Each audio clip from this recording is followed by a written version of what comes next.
Alhamdulillah wassalatu wassalamu ala Rasulillah nabiyina Muhammadin wa alihi wa sahbihi wa man walah. Wa asyhadu an la ilaha illallah wahdahu la syarika lah wa asyhadu anna Muhammadan abduhu wa rasuluh. Qala Allah Ta'ala fi kitabihil karim, ya ayyuhalladzina amanu taqullaha haqqa tuqatih wa la tamutunna illa wa antum muslimun, amma ba'd. Saudaraku sekalian, kita melanjutkan kajian kitab Soal wa Jawab fil Aqidah. Kemudian pertanyaan berikutnya, ma huwa syar'u allazi amara Allah Ta'ala alla yudan illa bih. Apakah syariat yang Allah perintahkan untuk kita beragama dengannya? Maksudnya, apa agama yang harus kita yakini? Apa agama yang harus kita peluk? Syariat mana yang harus kita ikuti? Jawab, hiyal hanifiyatu millatu Ibrahim alaihissalam. Yaitu al-hanifiyah. Apa sih hanifiyah itu? Hanif, ya. Artinya masih di atas fitrah tauhid. Jadi hanif itu adalah fitrah tauhid, dan itu adalah millahnya Nabi Ibrahim. Qala Allah tabaraka wa ta'ala, Allah Ta'ala berfirman dalam surat Ali Imran ayat 19, Inna ad-dina indallahil Islam. Sesungguhnya agama di sisi Allah itu hanyalah Islam. Wa qala ta'ala, Allah juga berfirman dalam surat Ali Imran ayat 83, Afa ghayra dinillahi yabghun walahu aslama man fis samawati wal ardi taw'a wa karha. Apakah selain agama Allah mereka mencari? Sementara kata Allah, seluruh apa yang ada di langit dan bumi Islam kepadanya, pasrah dan menundukkan diri kepada Allah Subhanahu wa taala.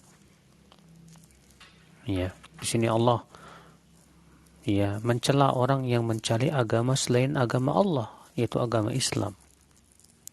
Kenapa? Karena semua yang ada di langit dan bumi mereka Islam.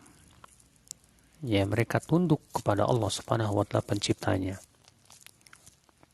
Allah juga berfirman dalam surat Al-Baqarah ayat 130, "Wa may yarghabu 'an millati Ibrahim illa man safiha nafsah." Siapa yang tidak menyukai millahnya Ibrahim, ya, kecuali orang yang safiha nafsah, orang yang membodohi dirinya sendiri. Ya, orang yang membenci milahnya Ibrahim itu orang bodoh. Adapun orang yang faham tentang hakikat milah Ibrahim, yaitu Islam, itu mentauhidkan Allah Subhanahu wa taala dan menjauhkan kesyirikan, maka dia, saudaraku sekalian, dia akan senantiasa berpegang kepada agama Allah Subhanahu wa taala tersebut.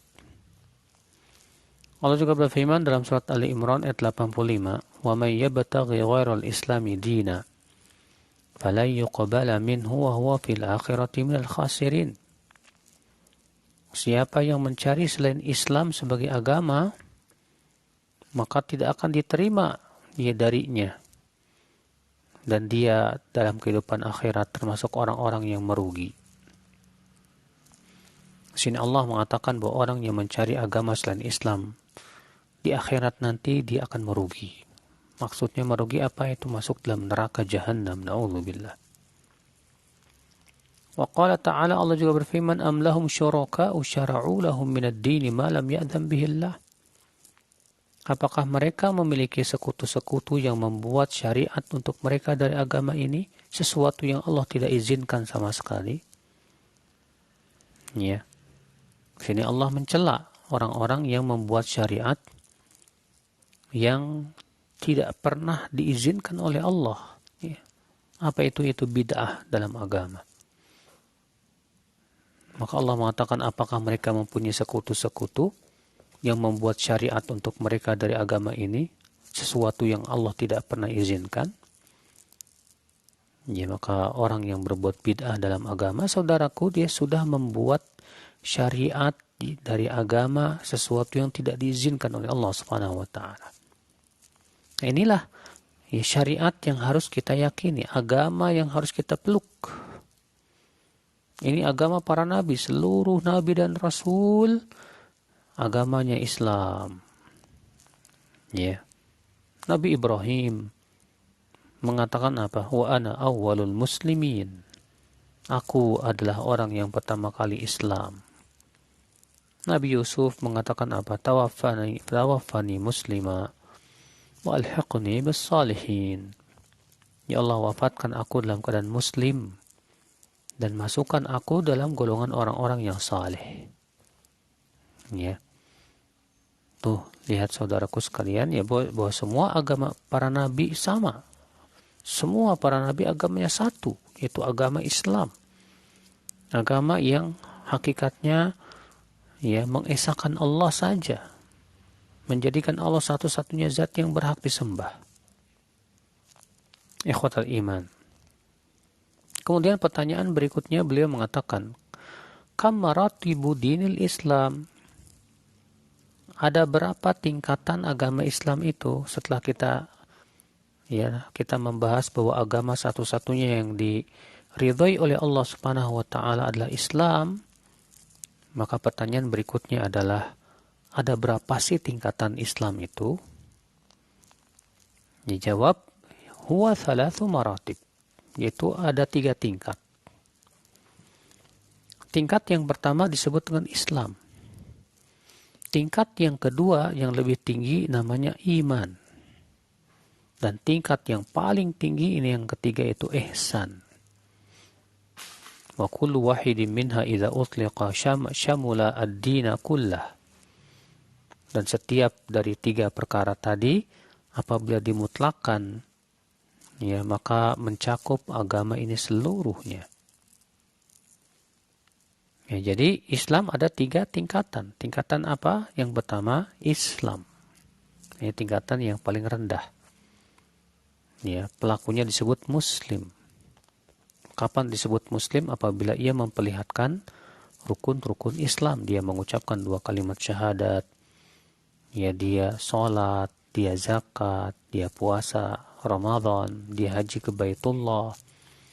Maka orang yang memperlihatkan ya rukun Islam disebut Muslim. Ya.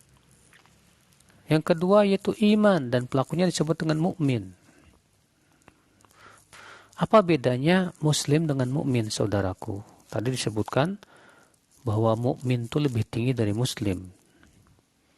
Terus apa dong bedanya? Kata para ulama, Muslim itu adalah yang masih suka melakukan dosa besar. Sedangkan mukmin adalah orang yang meninggalkan seluruh dosa besar dan senantiasa bertaubat kepada Allah Subhanahu wa taala.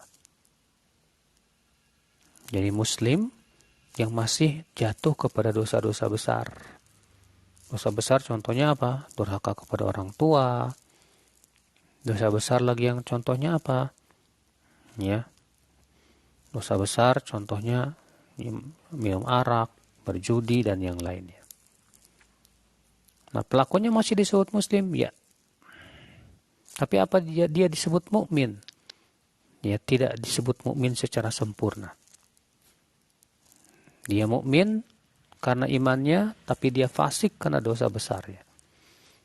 Adapun disebut mukmin secara mutlak, itu secara sempurna, hanyalah untuk orang-orang yang meninggalkan dosa-dosa besar dan senantiasa istighfar, mohon ampun kepada Allah Subhanahu wa taala. Ya, dan tidak terus-menerus berbuat dosa kecil. Nah, ini mukmin. Ini tingkatan yang kedua. Kemudian tingkatan yang paling tinggi apa itu? Ihsan. Ini derajat yang sangat tinggi. Apa itu ihsan?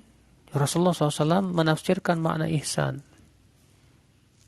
Apa itu? An ta'budallah ka'annaka tarah. Fa illam takun tarah fa innahu yarak. Itu kamu beribadah kepada Allah seakan-akan kamu melihat Allah. Dan kalau kamu tidak bisa melihatnya, maka sesungguhnya Allah yang melihat kamu. Saudaraku seiman, azani Allah wa iyyakum. Ini ihsan ini. Kalau ihsan itu apa bedanya dengan mukmin? Ya. Kan tadi sebutkan muslim itu adalah yang masih melakukan dosa-dosa besar. Kalau dia meninggalkan dosa-dosa besar dan tidak terus-menerus berbuat dosa kecil, naik derajatnya menjadi mukmin. Kalau ternyata keimanannya punya kelebihan, rasa cintanya kepada Allah sangat kuat, ya, di mana ia takut kepada Allah pun juga sangat kuat, sehingga pada waktu itu dia tidak berani melakukan maksiat walaupun sedang sendiri. Maka yang seperti ini, saudaraku, naik kepada derajat muhsin, itu dari kata ihsan. Nah, inilah saudaraku sekalian ya. Jadi Islam itu ada 3 tingkatan. Tingkatan yang pertama ini yang paling rendah, yaitu tingkatan Islam. Naik yang kedua tingkatan iman. Naik yang paling tinggi, yang paling ya kedudukannya tinggi di sisi Allah Subhanahu wa taala, yaitu orang yang sudah sampai derajat ihsan. Ya. Dan ini subhanallah, untuk sampai kepada derajat ihsan ini tidak mudah ya akhi. Ikhwatul iman. Kemudian pertanyaan berikutnya. Ma makna Islam? Apa sih makna Islam itu? Nah, setelah kita ketahui ya, bahwa agama satu-satunya yang Allah ridhoi hanyalah Islam. Lalu apa sih makna Islam? Kita pengen tahu Islam itu apa sih maknanya? Ketahuilah saudaraku-saudaraku sekalian, bahwa Islam itu dari kata aslama yuslimu islaman. Apa maknanya Islam? Yaitu kata para ulama, al-istislamu lillahi bitauhid. Itu istislam lillah, menyerahkan diri kita kepada Allah dengan cara mentauhidkan Allah Azza wa Jalla. Wal inqiyadu lahu bil ta'ah, dan tunduk patuh dengan cara taat. Wal khulus minasyirk, dan berusaha untuk membersihkan diri dari kesyirikan. Ini baru Islam. Jadi baru Islam itu disebut Islam apa? Kapan? Yaitu seseorang mau tunduk dan patuh kepada perintah Allah Subhanahu wa taala. Itu yang memang diinginkan oleh Islam. Islam itu meminta pemeluknya untuk patuh kepada Allah dan menjadikan Allah satu-satunya zat yang ya berhak disembah. Saudaraku seiman, azani Allah wa iyyakum. Jadi sekali lagi, apa itu Islam? Makna Islam adalah al-istislamu lillahi bitauhid wal inqiyadu lahu bitta'ah wal khulus minasyirk. Ya, Islam itu maknanya adalah menyerahkan diri hanya kepada Allah saja dengan cara mentauhidkannya. Tunduk dan patuh kepada Nabi Muhammad sallallahu alaihi wasallam dan menyelamatkan diri kita dari kesyirikan. Itulah Islam, saudaraku. Qala Allah Ta'ala berfirman, "Wa man ahsanu dinan mimman aslama wajhahu lillah." Siapakah yang paling bagus agamanya dari orang yang mengislamkan wajahnya kepada Allah? Artinya dia beramal saleh hanya karena Allah saja. Ya. Ikhwatul Islam, azani Allah wa iyyakum. Kemudian beliau membawakan firman Allah Subhanahu wa taala, qala Allah Ta'ala, "Wa man ahsanu dinan mimman aslama wajhahu lillah." Siapakah yang paling bagus agamanya dari orang yang mengislamkan wajahnya kepada Allah Subhanahu wa taala? Allah mengatakan bahwa ya, orang yang paling bagus agamanya yaitu orang yang mengislamkan dirinya kepada Allah. Artinya menyerahkan dirinya kepada siapa? Kepada Allah Subhanahu wa taala. Allah juga berfirman dalam surat Luqman ayat 22. "Wa may yuslim wajhahu ila Allah wa huwa muhsin faqad istamsaka bil urwatil wuthqa." Siapa yang mengislamkan dirinya kepada Allah, itu menyerahkan dirinya kepada Allah, dan ia berbuat ihsan, maka sungguh ia telah berpegang kepada tali yang sangat kuat sekali. Nanti tali yang sangat kuat itu apa? Islam. Apa itu? Yaitu ya apa namanya? Menyerahkan diri kita kepada Allah Subhanahu wa taala. Jadi ini makna Islam, itu al-istislamu lillahi bit-tauhid. Wal inqiyadu lahu bit-ta'ah, tunduk dan patuh dengan cara taat kepada Allah, itulah Islam. Wal khulus minasyirik, menyelamatkan diri kita dari syirik. Maka kalau ada orang ya, dia masuk Islam tapi dia nggak mau tunduk dan patuh sama Allah, dia lebih senang tunduk dan patuh kepada hawa nafsu. Nah, ini hakikatnya Islamnya nggak benar. Ya, Islam yang benar itu kita lebih senang diatur oleh Allah daripada diatur oleh hawa nafsu dan setan. Allah juga berfirman, fa ilahukum ilahu wahid falahu aslimu wa basyiril mukhbitin. Ilah kalian itu adalah ilah yang satu, maka Islamlah kepada Allah saja. Itu ya, serahkan diri kalian kepada Allah. Wa basyiril mukhbitin, dan berikan kabar gembira kepada orang-orang yang senantiasa kembali kepada Allah Subhanahu wa taala. Nah, saudaraku ya, jadi apa sih makna Islam? Islam itu artinya menyerahkan diri kepada Allah secara total. Ya, makanya kalau kita masuk Islam harus total, nggak boleh sebagian-sebagian. Allah mengatakan, ya ayyuhalladzina amanu dkhulu fis-silmi kaffah. Hai orang-orang yang beriman, masuklah kalian ke dalam Islam secara kaffah, secara keseluruhan, nggak boleh sebagian-sebagian. Sebagian orang masuk Islam tapi milih-milih. Yang enak diambil, yang nggak enak dibuang. Ini bukanlah dinul Islam. Ya. Maka kewajiban kita, saudaraku sekalian, jangan pilih-pilih ketika masuk Islam. Totalitas, kita harus siap secara total diatur oleh Allah Azza wa Jalla. Kita lebih ridho kita diatur oleh Allah daripada diatur oleh selain Allah. Ya, kenapa kita lebih ridho diatur oleh Allah? Karena aturan Allah semuanya kebaikan, semuanya maslahat. Sedangkan aturan manusia, aturan selain Allah, seringkali diwarnai oleh kezoliman. Ya. Baik, saya kira cukup sampai di sini. Kita buka tanya jawab. Nah.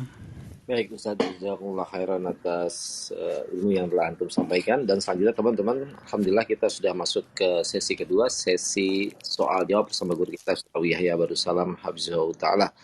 Dan bagi teman-teman yang ingin bertanya, silahkan menekan tombol raise hand-nya dan atau menuliskan pertanyaannya di kolom back channel.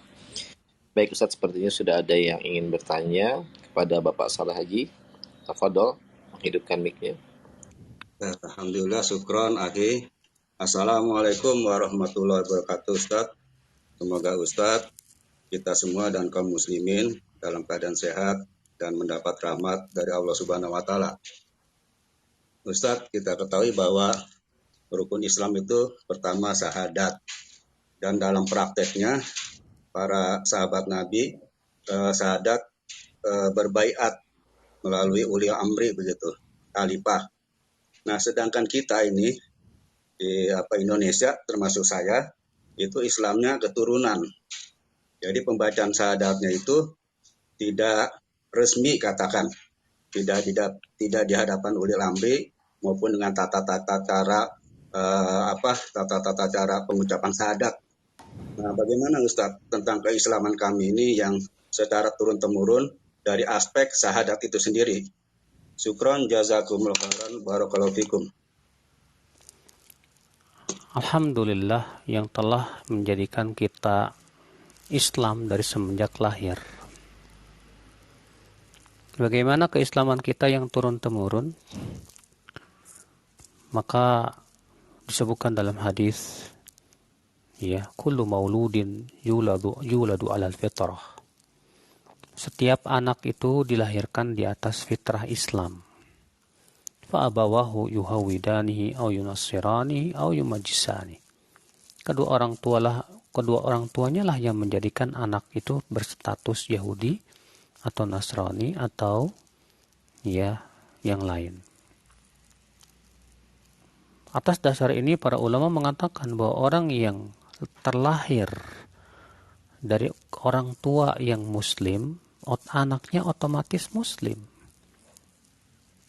Maka tidak perlu lagi untuk mengucapkan 2 kalimat syahadat ya di hadapan ulil amri atau siapapun.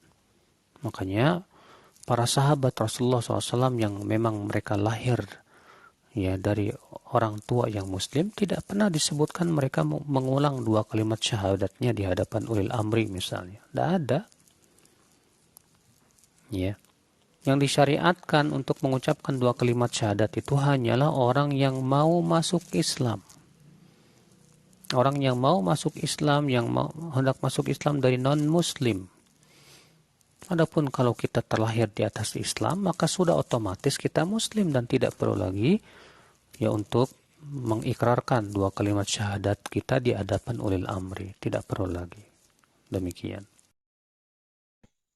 Syukron, jazakumullah khairan. Iya, wa jazakallahu khairan Pak Saleh. Barakallahu fiik. Ustaz, selanjutnya izin membacakan pertanyaan tertulis. Bismillah, Assalamualaikum Ustaz. Semoga Allah senantiasa selalu memberikan kesehatan kepada Ustaz dan kita semua. Barakallah. Izin bertanya, apakah ilmu tasawuf itu bertentangan dengan Ahlus Sunnah wal Jamaah? Dan apakah benar jika ingin meraih ihsan itu melalui tasawuf? Ana baru saja mendengarkan hal ini dari orang tua Ana yang selama ini mendalami tasawuf. Semoga Allah memberikan taufik kepada kita semua. Jazakallah khairan, barakallahu fikum. Apa itu tasawuf? Dari kata suf. Ya. Kalau kita mempelajari tentang sejarah tasawuf, kita dapati bahwa tasawuf itu ya dahulu para pendahulunya mereka suka sekali memakai baju suf. Suf itu artinya wol. Di mana tasawuf ini muncul pada akhir abad ketiga Hijriah. Tasawuf muncul pada abad ketiga Hijriah.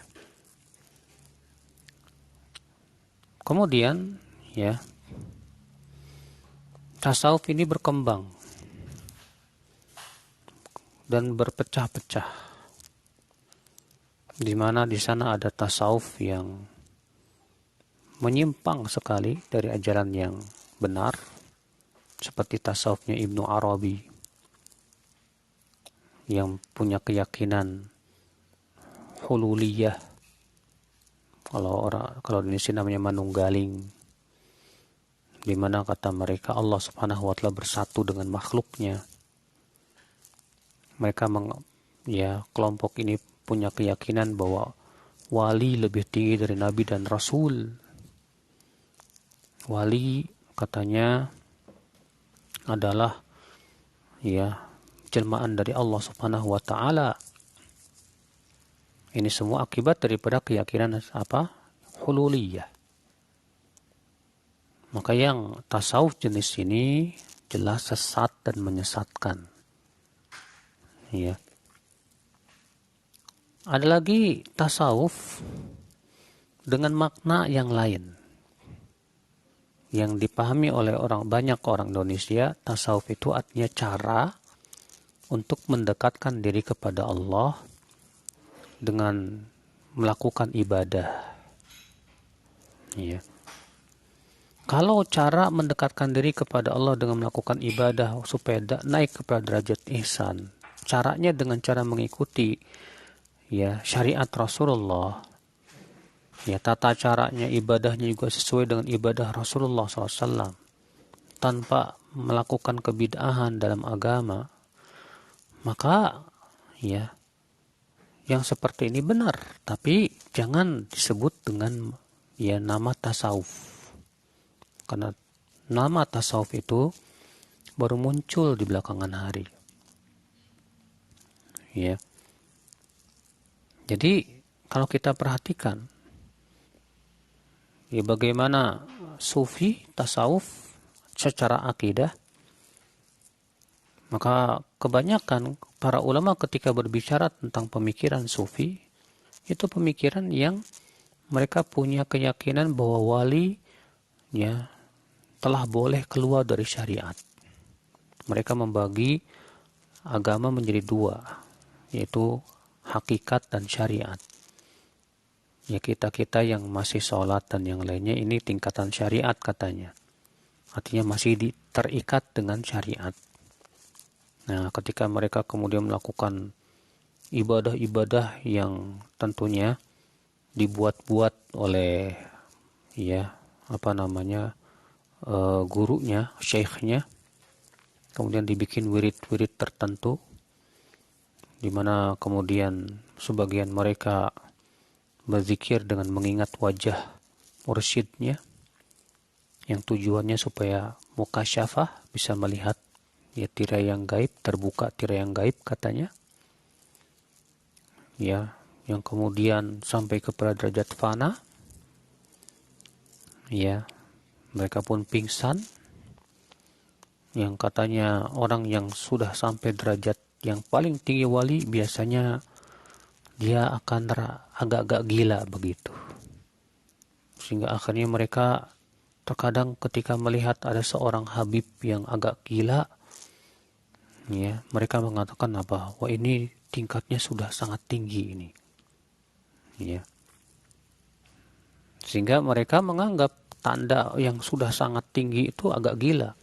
Makanya Ibnu Taimiyah menulis sebuah buku yang berjudul In Auliyaullah laisu bimajanin. Wali-wali Allah bukanlah orang-orang gila. Nah, ya, makanya sekali lagi ya, kalau kita beli kitab-kitab ya tasawuf, dan buku yang paling bagus tentang masalah tasawuf ini betul buku yang ditulis oleh Dr. Fadl Ilahi Zahir. Ada dua buku yang pertama berjudul Sejarah Hitam Tasawuf, yang kedua yaitu Darah Hitam Tasawuf. Itu beliau langsung merujuk ke kitab-kitab ya sufinya langsung. Ya, dan beliau mengatakan bahwa tasawuf ini gabungan dari 5 agama, mix Islam, ya, Kristen, Hindu, Buddha, dan Zoroaster. Nah, itu silakan dirujuk buku tersebut. Buku tersebut sangat bagus sekali membedah tentang hakikat siapa itu tasawuf. Wallahu a'lam. Nah. Ya Allah ya barik Ustaz. Dan selanjutnya kepada Cakra, Fadol, hidupkan mic-nya.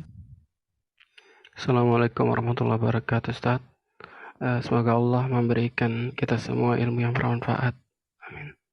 Ana ingin bertanya, Ustaz, di tempat Ana kan sering orang-orang yang bermanhaj salaf gitu mengatakan atau menamai orang yang di luar manhaj salaf itu dengan kata-kata orang bid'ah gitu dalam tanda kutip. Apakah hal demikian adalah hal yang syar'i untuk digunakan, dan apakah layak para pembiu yang modal ngikut-ngikut disebut orang bid'ah atau masjid bid'ah? Bagaimana ini, Ustaz?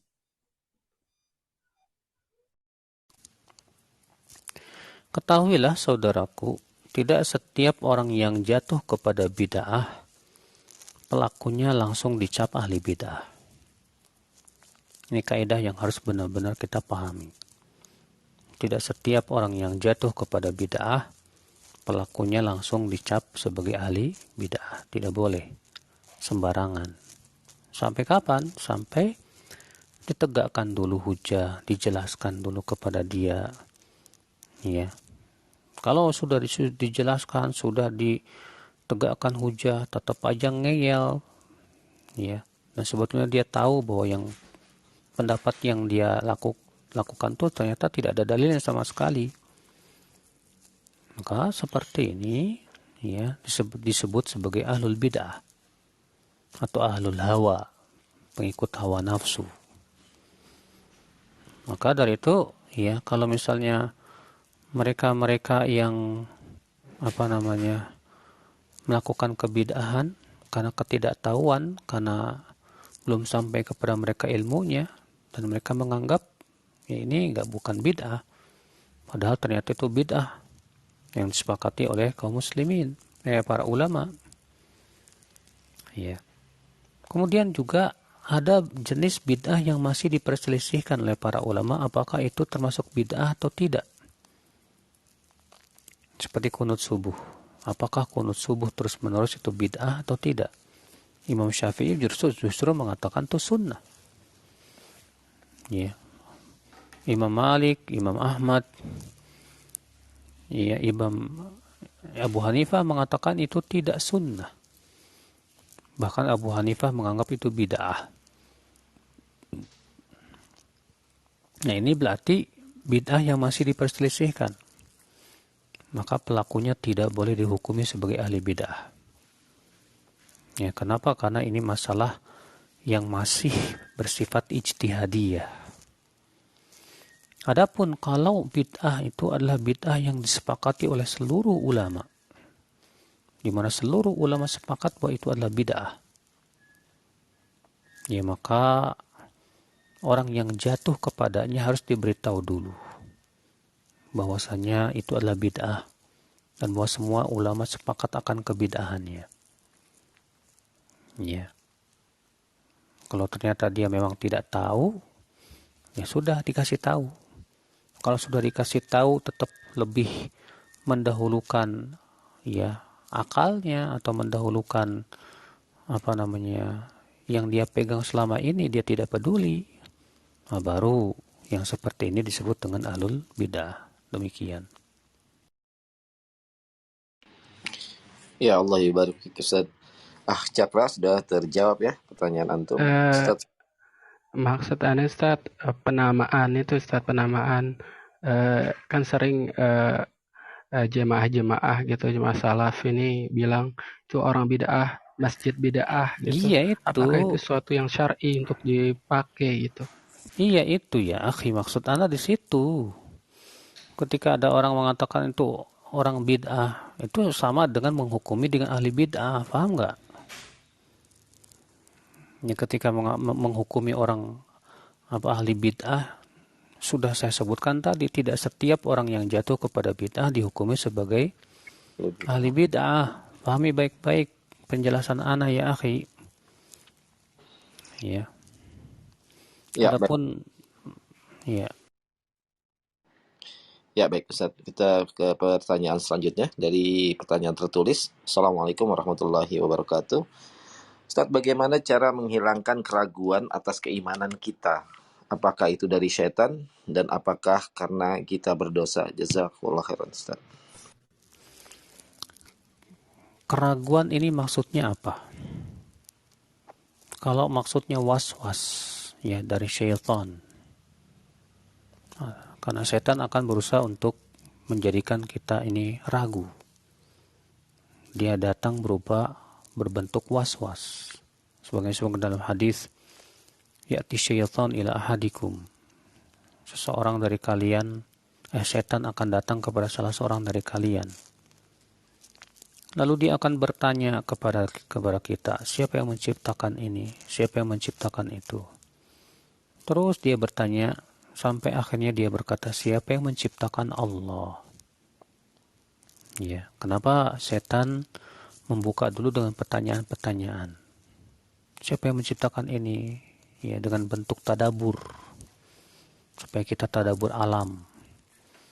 Tapi ternyata diseret oleh setan kepada ya yang membuat kita kufur, ragu. Siapa yang menciptakan Allah?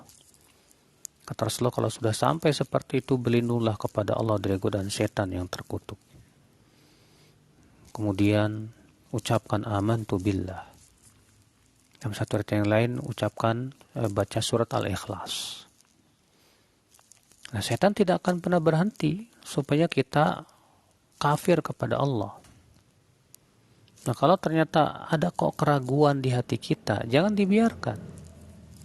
Caranya bagaimana? Caranya kita menambah keilmuan.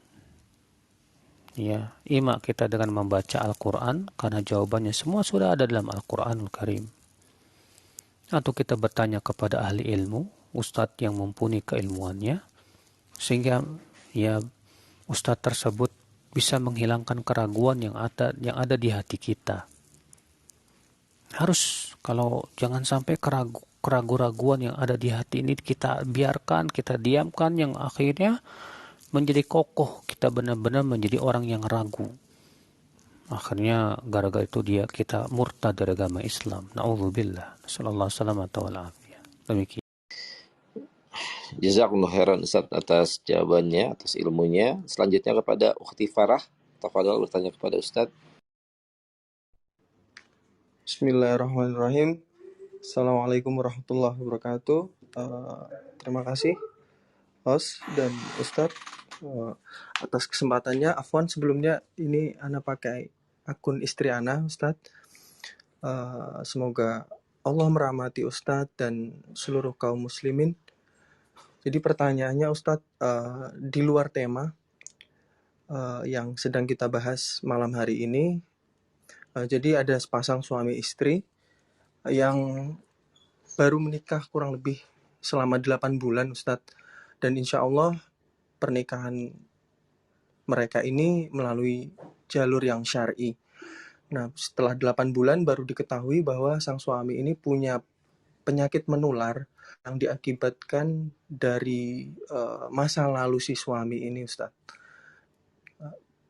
Terus pertanyaannya Ustadz, apa yang harus dilakukan oleh sang istri terhadap kondisi yang seperti ini? Di satu sisi sang istri merasa kasihan begitu Ustadz kepada sang suami karena kondisi beliau yang sedang tertimpa musibah sakit. Tapi di sisi lain juga istri juga takut Ustadz terhadap penyakit tersebut yang mana bisa menulari sang istri.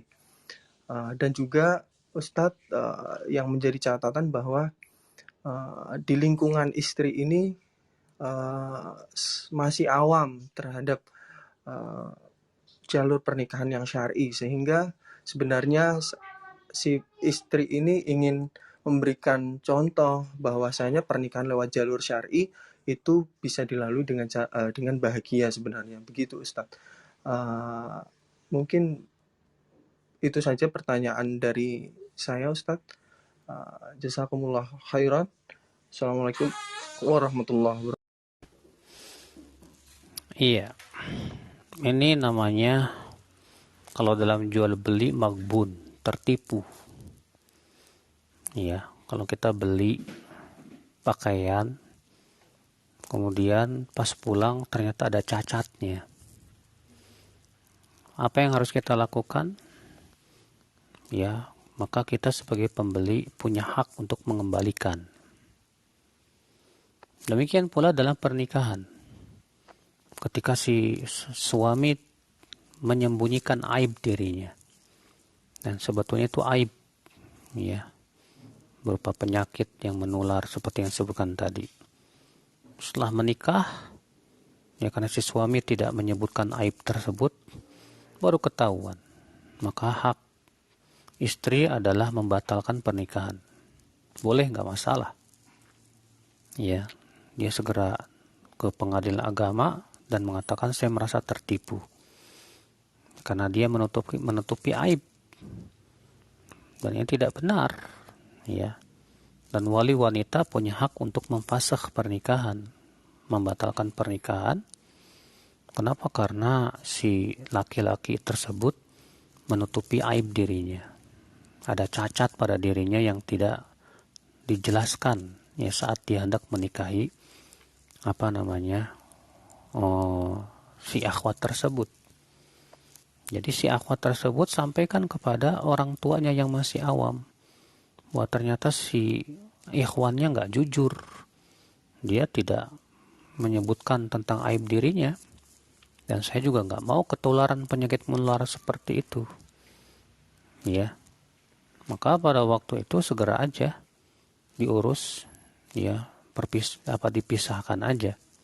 Tapi kalau si istri mau bilang sabar, saya sabar aja nggak apa-apa, kasihan dia, ya sih itu terserah dia. Tapi kalau si istri takut untuk ketularan penyakit menular tersebut, yang berakibat tentunya membahayakan dirinya juga, maka pada waktu itu sebetulnya istri boleh menggugat cerai. Nah, Ya.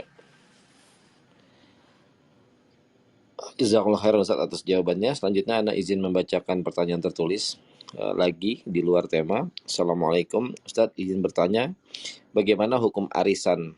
Di mana arisan ini ada membayar iuran tambahan 10.000 untuk konsumsi untuk penyelenggara atau yang dapat arisan. Tujuan arisan dalam silaturahim. Syukran jazakumullah khairan. arisan, ya, pada asalnya hukumnya boleh, karena itu masalah muamalah. Dan kaidah usul fikih mengatakan al-aslu fil muamalat, pada asalnya dalam masalah muamalah itu hukumnya mubah, boleh, nggak masalah. Tapi kalau misalnya, ya, ada syarat yang berbau riba, contoh, siapa yang dapat arisan, dia harus mentraktir. Maka yang seperti ini riba, jelas. Tapi kalau misalnya, ya, arisan tapi kemudian ada urunan lagi, di mana urunan ini di luar daripada uang ini memang khusus uang konsumsi, tidak masuk di dalam uang arisan, ya, ini di luar uang arisan tapi itu uang konsumsi, sebatas untuk konsumsi saja, di mana ya nanti ketika pengocokan ditunjuk di rumah si fulan, maka di situ makan-makan dan yang lainnya, di mana makan-makannya menggunakan uang yang memang khusus untuk konsumsi, bukan diambil dari uang arisan. Makanya seperti ini, yang sepertinya wallahu alam nggak masalah. Wallahu alam. Baik Ustaz, jazakumullah khairan atas jawabannya. Dan selanjutnya kepada ukhti kita, tafadhol untuk menghidupkan mic-nya. Ada bertanya kepada Ustaz. Bismillah, Assalamualaikum warahmatullahi wabarakatuh. Semoga Allah merahmati Ustadz dan seluruh yang hadir di kajian ini. Yang ingin saya tanyakan adalah, apakah masih termasuk menjadi seorang muslim apabila seseorang terpaksa mengikuti adat istiadat sufi atau ibadah-ibadah sufi dikarenakan lingkungan yang memang memaksa dirinya untuk melakukan hal tersebut. Sementara untuk keluar dari lingkungan tersebut atau hijrah, orang itu belum mampu. Syukran, jazakumullah khairan. Wassalamualaikum warahmatullahi wabarakatuh. Pertama, orang yang dipaksa itu ada dua macam. Dipaksa sehingga menghilangkan pilihan. Kalau dia tidak lakukan, dia akan dibunuh atau disiksa. Maka yang seperti ini dimaafkan. Yang kedua, dipaksa tapi masih ada pilihan yang lain. Artinya dia hanya sebatas ditakut-takuti saja. Kalau kamu nggak ikut ini, ya akan begini-begini. Tapi dia ya masih merdeka, dalam artian dia kalaupun tidak ikut paling cuma dikucilkan saja. Maka yang seperti ini tetap kita tidak boleh mengikuti kegiatan-kegiatan atau acara-acara yang tidak sesuai dengan syariat, yang tidak ada dasarnya sama sekali dari syariat Islam, atau yang disebut dengan bid'ah.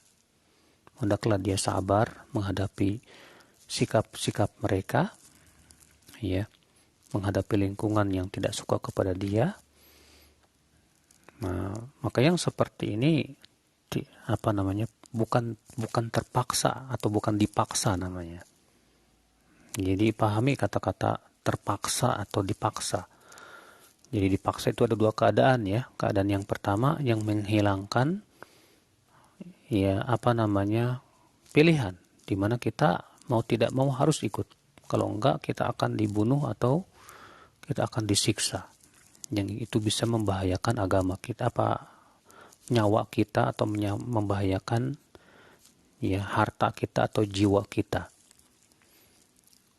Tapi kalau misalnya itu hanya sebatas sekali lagi ya, hanya sebatas ketakutan untuk dikucilkan, ya maka yang seperti ini lebih baik dia sabar, istiqomah sampai pasti Allah berikan dia pertolongan. Allah berikan jalan keluar yang terbaik biiznillah. Nah, Afwan Ustadz, tambahan. Lalu untuk seseorang itu, apakah perlu bertaubat karena telah melakukan kegiatan atau ibadah-ibadah di luar syariat? Syukran Ustadz. ya tentunya ibadah itu kan hak Allah ya, bukan hak manusia. Dan Allah ingin diibadahi sesuai dengan apa yang Allah cintai dan ridhai.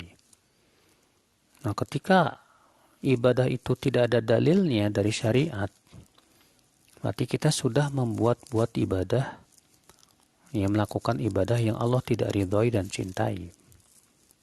Maka kewajiban kita, kalau setelah kita tahu bahwa ternyata itu adalah perkara yang tidak ada dalilnya sama sekali dari syariat, kita bertaubat kepada Allah, mohon ampun. Demikian. Baik, jazakumullah khairan. Ya, jazakillah khairan. Ya, selanjutnya Ustaz dari pertanyaan tertulis. Bismillah. Bagaimana cara mengatasi kecemasan akan masa depan Ustaz? Syukran jazakumullah khairan. Masa depan itu di tangan Allah, bukan di tangan kita. Dan cemasnya kita terhadap masa depan tidak merubah sama sekali takdir Allah. Justru cemasnya kita itu menunjukkan kurangnya tawakal kita kepada Allah. Ya, ketika kita cemas dengan masa depan, akibat pertama kita tidak berserah diri kepada Allah. Yang kedua, ya, akibat daripada kurang beriman kepada takdir Allah Subhanahu wa taala. Ya, akhirnya hanya akan menyakiti dirinya sendiri. Ingat ya, bahwa masa depan itu di tangan Allah. Kewajiban seorang hamba tawakal kepada Allah, serahkan kepada Allah. Dan yakinlah Allah tidak akan menyia-nyiakan hambanya yang berusaha untuk bertakwa kepada Allah. Ya Allah berfirman, "Wa may yattaqillah yaj'al lahu makhraja wa yarzuqhu min haitsu la yahtasib." Barang siapa yang bertakwa kepada Allah, Allah akan berikan jalan keluar dari kesempitannya, dan Allah akan berikan rezeki dari arah yang tidak disangka-sangka. Nah, inilah ya, ketakutan tentang masa depan itulah karena dia ya nggak kenal sama Allah. Ya, ketakutan seakan-akan kalau dia selalu pikirkan aja nanti gimana masa depan saya, bagaimana. Serahkan semua sama Allah Subhanahu wa taala. Semua sudah ditakdirkan dan sudah tulis dalam Lauhul Mahfuz. Ya. Tawakal, wa may yatawakkal 'ala Allah fa huwa hasbuh. Barang siapa yang bertawakal kepada Allah, Allah akan cukupi dia. Ya. Yakin itu. Yakin betul. Makanya banyak-banyak taqarrub kepada Allah, banyak ibadah kepada Allah. Dan jangan terlalu menginginkan kehidupan dunia.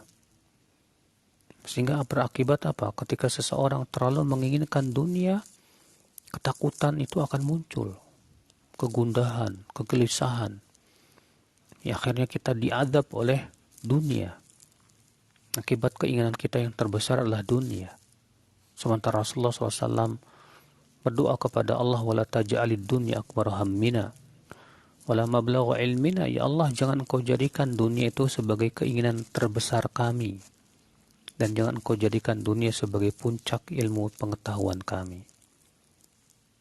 Maka jangan sampai kalau orang yang hanya menginginkan Allah dan kehidupan akhirat di hatinya, ya ada apapun dunia yang dia dapatkan, ya dia tawakal, dia berusaha untuk qanaah, dia berusaha untuk merasa puas dan mensyukurinya walaupun sedikit. Dan dia pun kemudian menyadari bahwa ya banyaknya kesenangan itu malah memperberat hisabnya nanti di hari kiamat. Maka orang yang hatinya senantiasa menginginkan Allah dan akhirat tenang, tentram. Ya, urusan masa depan serahkan semuanya kepada Allah. Allah yang lebih tahu dari kita. Ya demikian. Baik Ustaz, jazakumullah khairan atas jawabannya, dan selanjutnya kepada Ukhti Gaby, tafadhol menghidupkan mic-nya dan bertanya kepada Ustaz. Assalamualaikum warahmatullahi wabarakatuh, Ustadz. Bismillah. Izin bertanya, Ustadz. Jika suami telah berbuat dosa besar zina, tapi tetap melaksanakan sholat, terus juga istri berbuat lagi, terus istri mengingatkan, memaafkan gitu, Ustadz. Terus kemudian berbuat lagi dosa-dosa besar tersebut, kembali mengingatkan lagi hingga bertahun-tahun, sehingga jika sang istri itu takut ikut terjerumus pada dosa-dosa besar tersebut, juga takut terkena penyakit, si istri tapi masih terikat gitu, Ustadz. Apakah yang sikap yang harus dilakukan sang istri, Ustadz? Terus apa si istri bisa berlepas diri dari hak-hak suami, Ustadz? Jazakallah khair, Ustadz. Itu aja. Assalamualaikum warahmatullahi wabarakatuh. Jika istri ingin berlepas diri dari hak-hak suami, maka dia boleh minta cerai atau khulu ke pengadilan agama. Karena saat tersebut minta cerai ya diperbolehkan. Kenapa? Karena udhurnya syar'i, yaitu suami sering berzina. Ya. Ternyata suami ini pelacur. Dan laki-laki pelacur tidak layak dan tidak berhak untuk wanita yang baik-baik. Allah berfirman, ya, wazani wazaniyatu la yanqihuha illa zanin aw musyrik. Ya, wanita yang suka berzina tidak ada yang menikahinya kecuali laki-laki yang berzina lagi atau ya laki-laki yang musyrik. Ya, wa hurrima dzalika 'alal mu'minin, dan diharamkan hal itu kepada kaum mukminin. Ya. Maka Allah Subhanahu wa taala mengatakan bahwa ya, pelacur baik laki-laki maupun wanita tidak layak lagi untuk wanita yang baik-baik atau laki-laki yang baik-baik. Maka kalau punya suami yang suka berzina berkali-kali, tidak bertaubat kepada Allah, maka itu udzur syar'i banget ya seorang wanita untuk minta cerai, minta fasakh, minta khulu maksudnya ya, supaya dilepaskan tali pernikahannya karena dia tidak sudi lagi untuk dipimpin oleh seorang suami pezina, pelacur. Ya. Dan ini sangat membahayakan agama si istri nantinya. Karena tujuan pernikahan tujuannya untuk apa? Tujuan pernikahan itu tujuannya adalah untuk menegakkan agama Allah dalam rumah tangga kita. Kalau ternyata ya rumah tangga kita tidak bisa menegakkan agama Allah, merugi di dunia dan akhirat. Na'udzubillah. Maka dari itu ya seorang istri pada waktu itu setelah berusaha menasihati tetap saja tidak mau taubat dan terus balik lagi, maka sebetulnya istri ini sudah tidak layak lagi untuk ya suami yang seperti itu. Ya, demikian.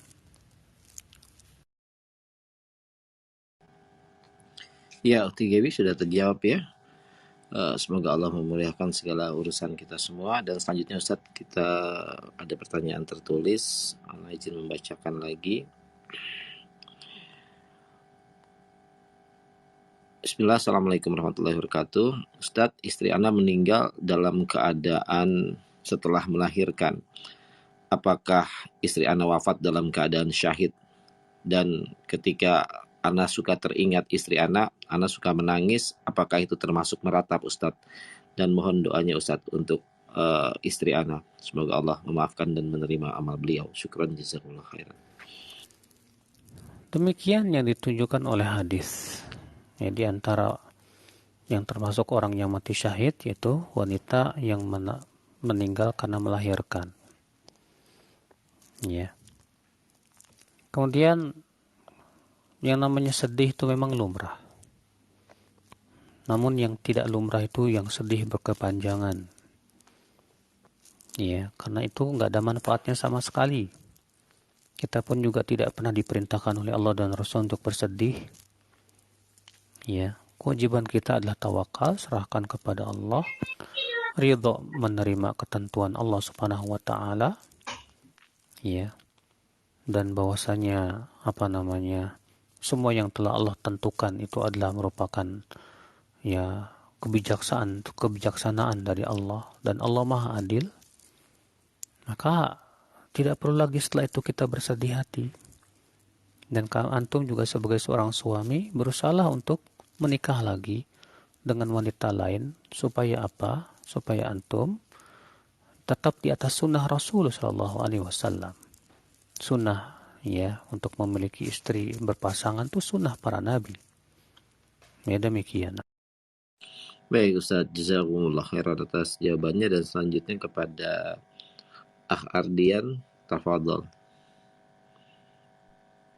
Bismillah, Assalamualaikum warahmatullahi wabarakatuh.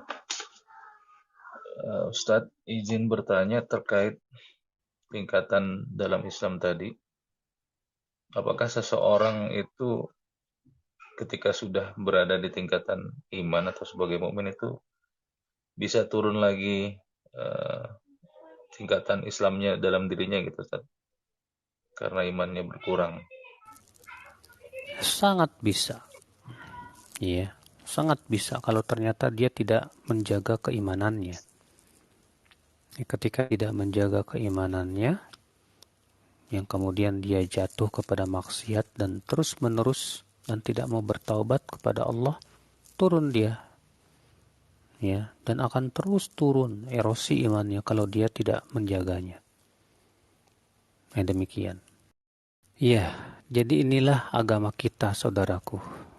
Ya, Islam adalah agama kita. Kenalilah apa itu Islam. Bagaimana kita menjadi seorang Muslim. Ya.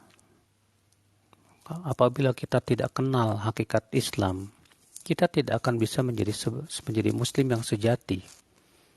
Tapi ketika kita paham betul tentang hakikat Islam, bahwa Islam itu adalah menyerahkan diri kita kepada Allah dengan cara mentauhidkannya, tunduk dan patuh dengan cara menaatinya, dan kita berusaha untuk menyelamatkan diri kita dari syirik dan berlepas diri dari kesyirikan, maka kita berarti telah mengenal Islam, dan kita akan bisa menjadi Muslim yang sejati. Tapi itu tentunya membutuhkan kesungguhan untuk betul-betul mempelajari tentang 3 perkara tadi. Demikian, wabillahi taufik. Wassalamualaikum warahmatullahi wabarakatuh.